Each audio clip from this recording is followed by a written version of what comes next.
హైదరాబాద్లో ఆకాశ హమ్యాలు ఎన్ని అయితే పెరిగాయో భూముల ధరలు కూడా అంతే స్థాయిలో పెరిగాయి. అదే సమయంలో ప్రీ లాంచ్ మోసాలు అధికమయ్యాయి.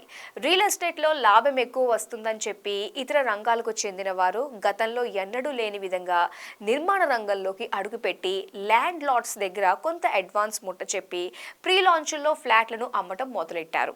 ఆకాశ హమ్యాల్ని కడతారో లేదో దేవుడెరుగు. ముందైతే చదరపు అడుగుకి 3 నుంచి 4 వేలు చొప్పున ఫ్లాట్లను అమ్మేసి ఆయా సొమ్మును తీసుకెళ్లి ల్యాండ్ లార్డ్స్కు చెల్లిస్తున్నారు.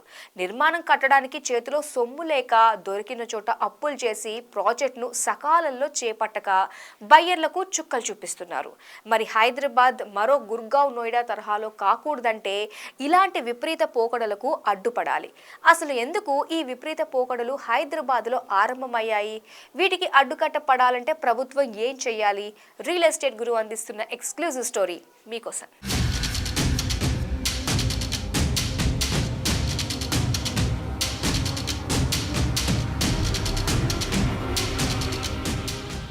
2006లో 86 జీవో రాకముందు హైదరాబాద్లో నిర్మాణ రంగం అస్తవ్యస్తంగా ఉండేది. అనుమతి ప్రకారం కట్టే బిల్డర్లను వేళ్ల మీద లెక్క పెట్టాల్సి వచ్చేది. అదనపు అంతస్తులు వేయకుండా నిర్మించే వాళ్లు బిల్డర్లు కానే కాదని కూడా భావించేవారు. అలాంటిది దివంగత నేత వైఎస్ఆర్ జీవో నెంబర్ 86కు 2006లో పచ్చజెండా ఊపారు. అప్పటి నుంచి భవనాల్ని క్రమ పద్ధతిలో కట్టే విధానానికి అంకురార్పణ జరిగింది. ఆక్యుపెన్సీ సర్టిఫికెట్ తీసుకోవటం అలవాటైంది. అందుకే జీవో నెంబర్ 86 భవన నిర్మాణ సంస్థలకు వరం లాంటిదని చెప్పొచ్చు. అపార్ట్మెంట్ల అనుమతికి సంబంధించిన నిబంధనల్లో ఉన్న అసంబద్ధతను తొలగించి ప్రతి బిల్డర్ అనుమతి ప్రకారం నిర్మాణం చేసేందుకు తోడ్పడింది ఈ జీవో. అప్పటి వరకు ఆక్యుపెన్సీ సర్టిఫికెట్ను తీసుకొని బిల్డర్లు తీసుకోవటం ఆరంభమైంది. అప్పటి వరకు హైదరాబాద్లో నాన్ మల్టీ స్టోరీడ్ బిల్డింగ్లను కట్టే బిల్డర్లంతా ఆ తర్వాత హై రైజ్ కట్టడాలు నిర్మించే స్థాయికి చేరారు.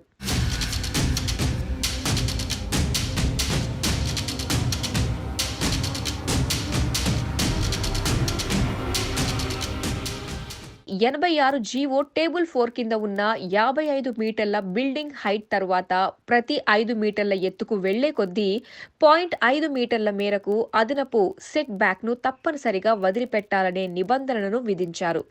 ఇదే నిబంధనతో non multi storeyed, medium rise, high rise, sky స్క్రేపర్లలో బిల్డప్ ఏరియా ఎలా ఉండాలనే విషయాన్ని 168 జీవోలో పక్కాగా నిర్వచించారు. ఒక 5 ఎకరాల భూమిలో నాన్ మల్టీ స్టోరీడ్ బిల్డింగ్ను కట్టాల్సి వస్తే ఎకరా స్థలంలో దాదాపు 1,00,000 చదరపు అడుగుల బిల్డప్ ఏరియా వస్తే 8 అంతస్తుల భవనం కడితే 1.30 లక్షల చదరపు అడుగులు వచ్చేది. 15 అంతస్తులు కడితే 1.75 లక్షల చదరపు అడుగులు, 22 అంతస్తులు కడితే 2 లక్షల చదరపు అడుగులు వచ్చేలా 168 జీవోలో పొందుపరిచారు. అంటే స్థల ఆకారాన్ని బట్టి, దాని ముందున్న రోడ్డు వెడల్పును బట్టి భవనం ఎత్తు ఆధారపడేదన్నమాట. మరి ఇలాంటి నియంత్రణ అవసరమా అంటే అవుననే చెప్పాలి. ఎందుకంటే టౌన్ ప్లానింగ్ నిబంధనలను పక్కాగా గమనిస్తే జనసాంద్రతను బట్టి 1 ఎకరం లేదా హెక్టార్ స్థలంలో ఎంతమంది నివసించాలనేది పక్కా నిర్వచించి ఉంటుందని గుర్తుంచుకోండి.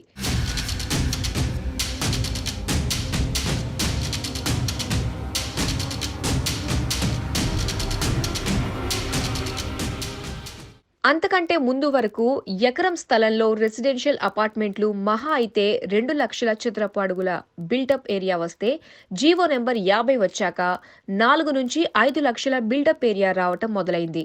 కమర్షియల్ బిల్డింగ్ 9 లక్షల చదరపు అడుగుల దాకా కట్టొచ్చు. దీంతో నగరంలో భూములున్న వారంతా ఒక్కసారిగా చక్రం తిప్పడం మొదలుపెట్టారు. ఎవరెంత ఎక్కువ బిల్డప్ ఏరియా కడితే వారికే డెవలప్మెంట్ కింద భూములిస్తామనే నిబంధనలను విధించడం ఆరంభించారు. ఫలితంగా బిల్డర్ల మధ్య పోటీ పెరిగింది. భూముల ధరలకు రెక్కలు రావటంతో ప్రీ లాంచ్ మోసాలు కూడా పెరిగాయి. అందుకే అధిక శాతం మంది డెవలపర్లు జీవో నెంబర్ 50ని రద్దు చేయాలని కోరుతున్నారు.